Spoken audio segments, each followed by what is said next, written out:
I always thought gardening was the most peaceful hobby in the world. Quiet mornings, the smell of soil, the gentle parade of bees drifting lazily from bloom to bloom. It was my escape, a little sanctuary behind my house where the stresses of life couldn't find me. But apparently tranquility is a dangerous thing, because according to my neighbor Karen, my garden was a threat to society, or at least to her personal sense of control. It began with a knock on my door one Saturday morning. There she stood, wearing the expression of someone who had discovered a felony, happening in broad daylight. She didn't even say hello. She simply pointed toward my backyard as if she were identifying a suspect in a lineup. "Your garden," she said dramatically, "is becoming a problem." I glanced behind her, confused. "The tomatoes?" I asked. "The herbs?" She frowned. "Everything. The smell, the colors, the insects. I don't want my property value affected by your hobby." I almost laughed. My garden was neat, healthy, and far from invasive. But Karen had a remarkable talent, turning non-issues into catastrophes. She demanded I tone it down, fewer plants, fewer flowers, fewer signs of life in general. She even brought up the HOA, reciting imaginary rules about excessive vegetation. We didn't even have an HOA. I politely declined her suggestions, which only fueled her determination. The next week, she filed a noise complaint about my wind chimes. The week after that, she called animal control to report that my garden attracted suspicious wildlife, which turned out to be a squirrel. Eventually, she left a note taped to my door, written in red pen like a ransom letter, insisting I remove all non-essential plant life. For a moment, I considered appeasing her just to keep the peace. But then I remembered something my grandmother used to say: when someone tries to shrink your joy, grow bigger than their expectations. And at that moment, something clicked inside me. If Karen thought my modest garden was too much, then she had no idea what too much really looked like. She hadn't seen lush. She hadn't seen overgrown. She hadn't seen what a determined gardener with access to a local nursery could accomplish. So instead of scaling back, I decided to level up. I spent the next weekend sketching plans: layered foliage, climbing vines, ferns, palms, vibrant patches of wildflowers, trellises bursting with growth, vertical planters, and winding stone paths. If Karen wanted something to complain about, I would give her a masterpiece worth complaining about. This wasn't just a garden anymore. It was about to become a jungle, my peaceful rebellion, my green fortress, my natural victory. Karen thought she could scare me into shrinking. But she had just inspired me to grow. Let me tell you something. There is no motivation quite like petty motivation. The moment Karen tried to police my plants, I suddenly gained the energy of a full landscaping crew fueled by caffeine and spite. I went from weekend hobbyist to mad botanist with a mission. And my mission was clear: create a backyard so lush, so unapologetically alive, that even the Amazon would raise an eyebrow. The transformation began with soil, fresh, rich, earthy soil delivered in a truck that made enough noise to attract Karen to her window. She glared at me the entire time, arms crossed, judging me from behind her blinds. I waved cheerfully. She didn't wave back. Next came the plants. I bought ferns bigger than patio chairs, flowering shrubs in colors flamboyant enough to offend anyone who feared joy, and climbing vines eager to take over anything that stood still for too long. My cart at the nursery looked like I was preparing to terraform a small planet. Even the cashier seemed impressed, perhaps mildly concerned. When I started planting, I didn't hold back. I layered everything like a rainforest: canopy plants up high, shade plants beneath, ground cover weaving through it all. I installed archways for vines, raised beds for herbs, and even added a small fountain I found on sale. The sound of running water made everything feel wilder, more untamed, and I knew it would echo beautifully across Karen's fence line. Every day for a week, I worked nonstop. Sweat, dirt, sunburns, I embraced all of it. I was crafting a living monument to minding your own business. By the end of each day, my backyard looked more like a travel brochure for an eco-reserve than a suburban yard. Karen, of course, continued her commentary. I caught snippets from her yard. Outrageous. Ridiculous. Is that legal? My favorite. Is he growing a forest back there? Why, yes, Karen, yes, I was. When the vines began climbing the trellis, I felt a surge of satisfaction. When the flowers burst into bloom, I felt triumphant. When bees and butterflies returned in happy little swarms, I felt victorious. This was more than a garden now. It was an ecosystem, vibrant, thriving, unstoppable. And despite Karen's exaggerated groans, several neighbors began complimenting me. Some even asked for tips.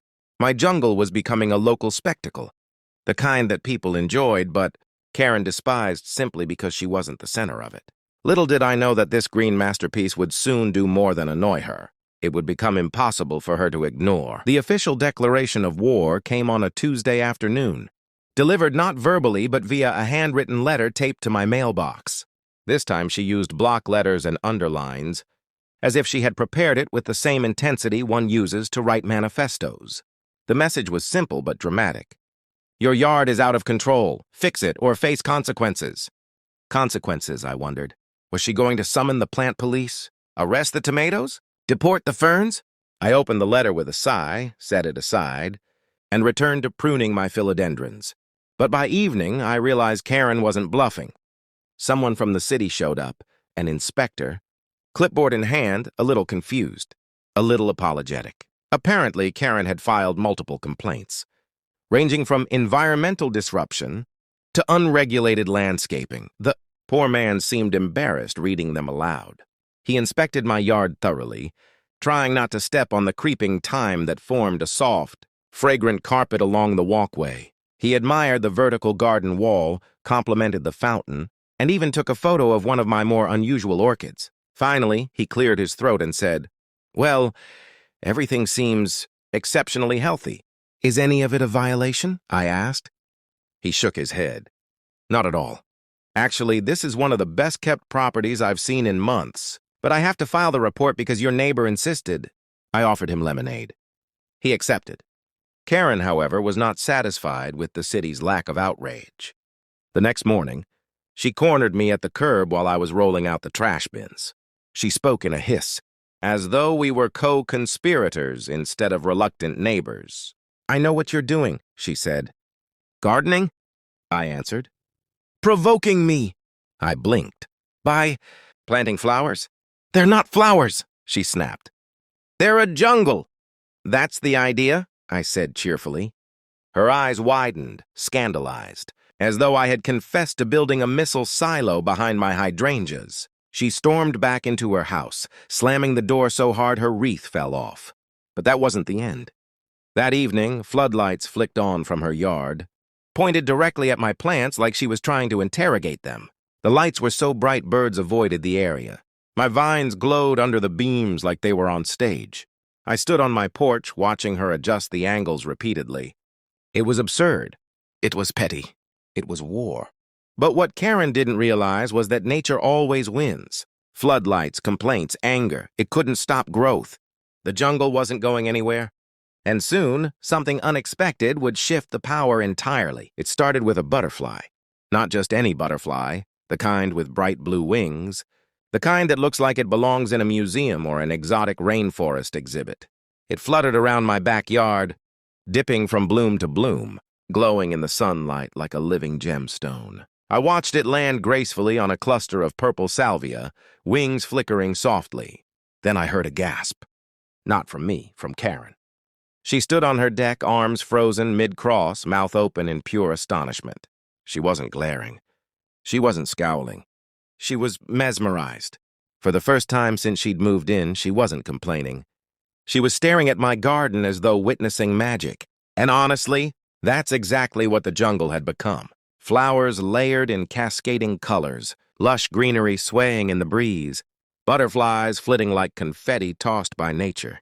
My backyard was alive in a way that felt enchanted. Soon more butterflies joined, attracted by the new abundance. Bees hummed peacefully. A pair of finches perched on the trellis. Even the fountain sparkled under the afternoon sun.